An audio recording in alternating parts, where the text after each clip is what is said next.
Halo, selamat berjumpa kembali bersama saya di channelnya Pak Neleon Rovina. Hari ini kita akan belajar tema 4 kelas 4, muatan pelajaran bahasa Indonesia, yaitu menguraikan pendapat pribadi tentang isi buku sastra, bisa cerita, dongeng, dan sebagainya. Mengulas isi buku siswa.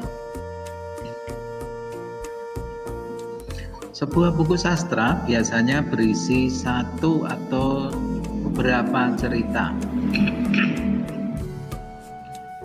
Mengulas isi buku sastra berarti menjelaskan satu persatu hal yang dibahas di dalam buku. Selain itu, mengulas isi buku juga berarti menilai atau memberi pendapat terhadap buku yang sudah dibaca. Hasil dari mengulas disebut ulasan. Ada beberapa hal yang dapat diulas dari sebuah buku sastra, antara lain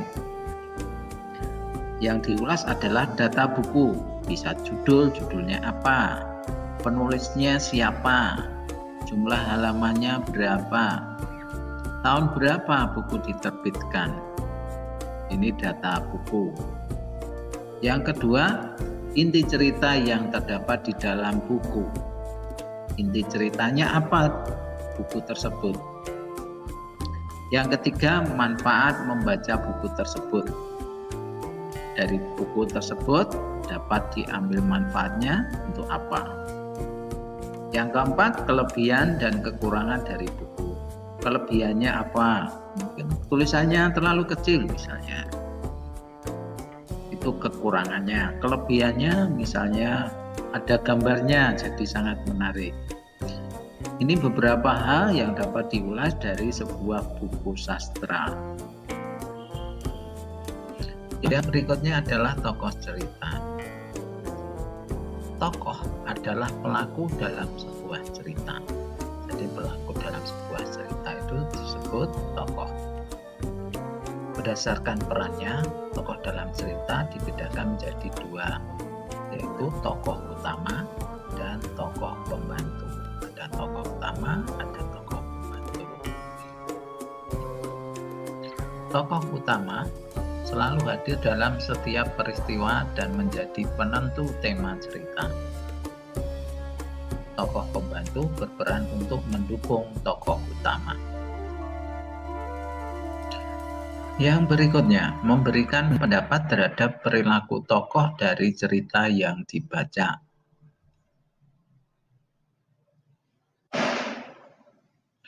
Tokoh dalam cerita memiliki karakter yang berbeda-beda, memiliki ciri yang berbeda-beda. Karakter tersebut membuat tokoh memiliki perilaku yang bermacam-macam.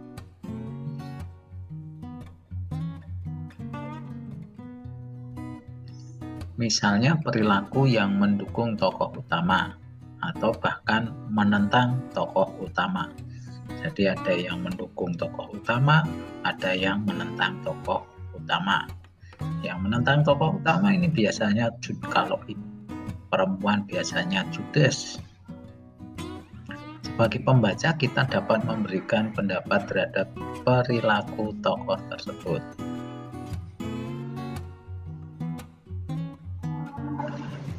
Untuk dapat memberikan pendapat terhadap perilaku tokoh, kita dapat melakukan dengan cara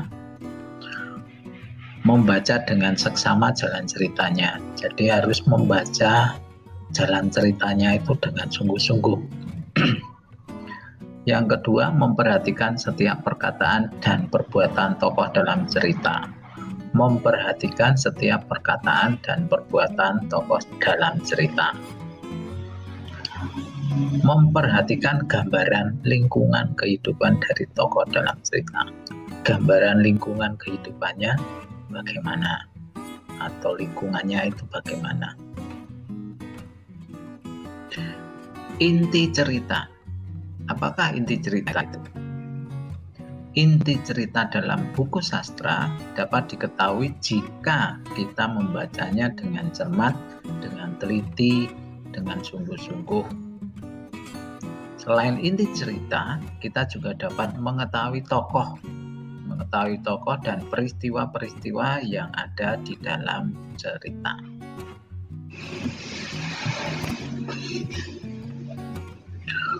Menentukan pesan moral dari suatu cerita. Dalam sebuah cerita, biasanya terdapat pesan moral di dalamnya. Pesan moral dapat diketahui dari perilaku tokohnya dalam menghadapi suatu peristiwa. Pesan moral sebuah cerita dapat berbentuk saran, bisa juga nasihat, atau anjuran bagi pembaca. Pesan moral tersebut dapat ditemukan dalam cerita secara tersurat. Tersurat itu langsung kelihatan, atau tersirat, atau tidak langsung. Jika pesan moral tersebut disampaikan oleh penulis cerita secara tersirat, kita sebagai pembaca dapat mengetahuinya dengan cara berikut. 1. Membaca cerita dengan cermat, termasuk dialog yang dilakukan oleh para tokoh.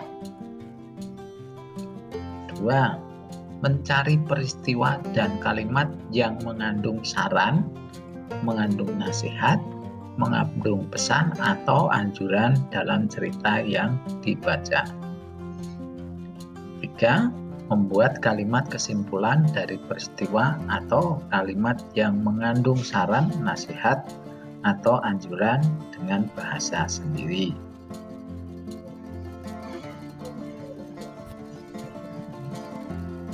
Menyampaikan isi pikiran dengan menggunakan peta pikiran. Ada banyak cara untuk menyampaikan unsur-unsur dalam sebuah cerita atau dongeng.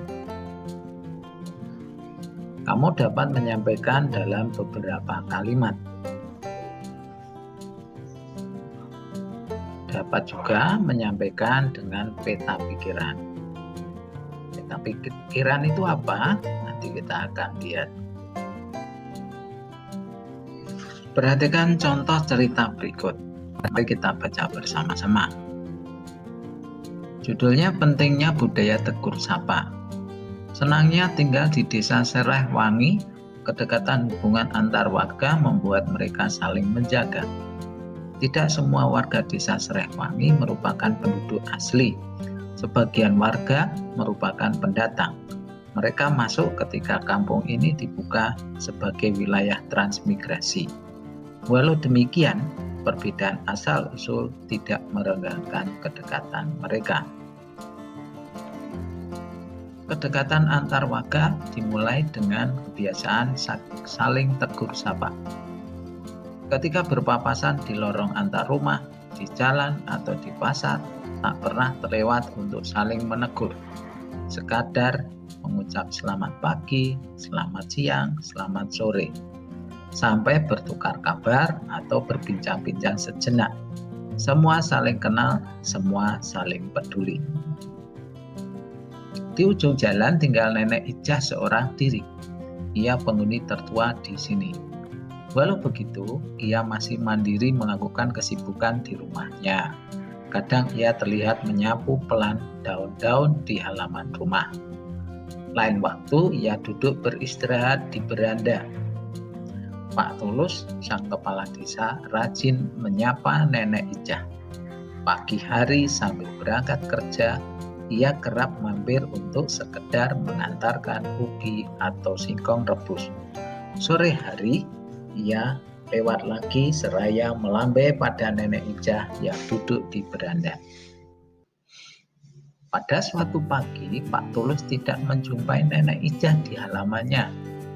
Sore harinya, beranda rumah Nenek Ijah masih tetap sepi.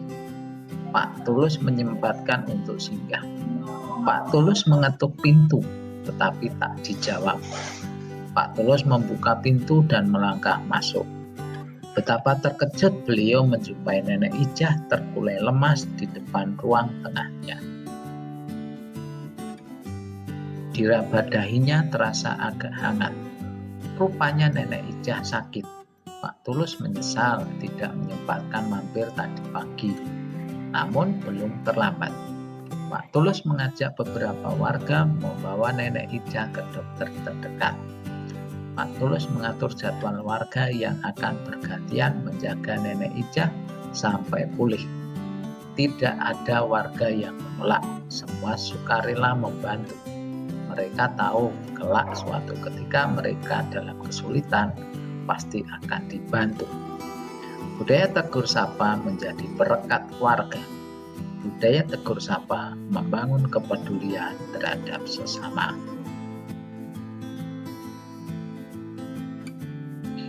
Dari cerita tersebut maka dapat dibuat peta pikiran.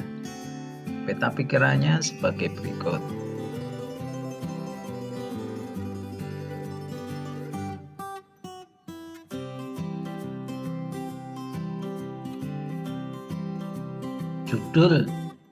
Judul dari cerita tadi apa? Judulnya adalah pentingnya budaya tegur sapa.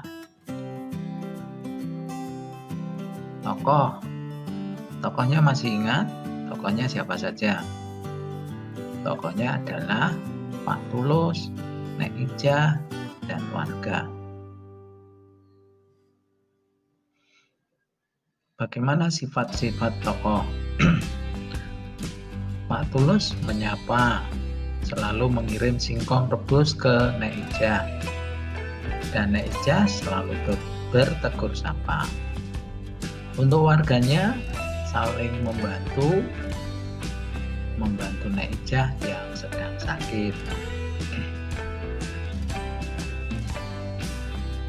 Tempat cerita tadi di mana? Tempatnya adalah di Desa Srehwangi.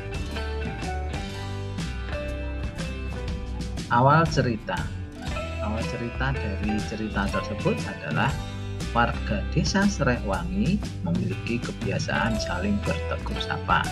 Dimanapun mereka bertemu, mereka saling bertegur sapa.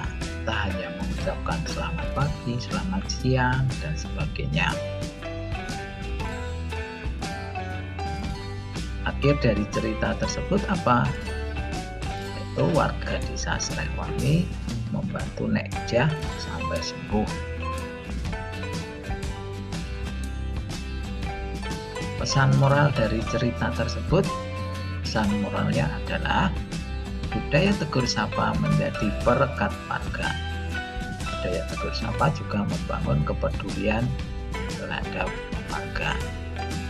Nah, inilah yang dinamakan peta pikiran. Jadi ada judul, ada tokoh, ada sifat tokoh, ada tempat, ada awal cerita, ada akhir cerita, dan ada pesan moral. Demikian yang bisa disampaikan, semoga bermanfaat dan terima kasih.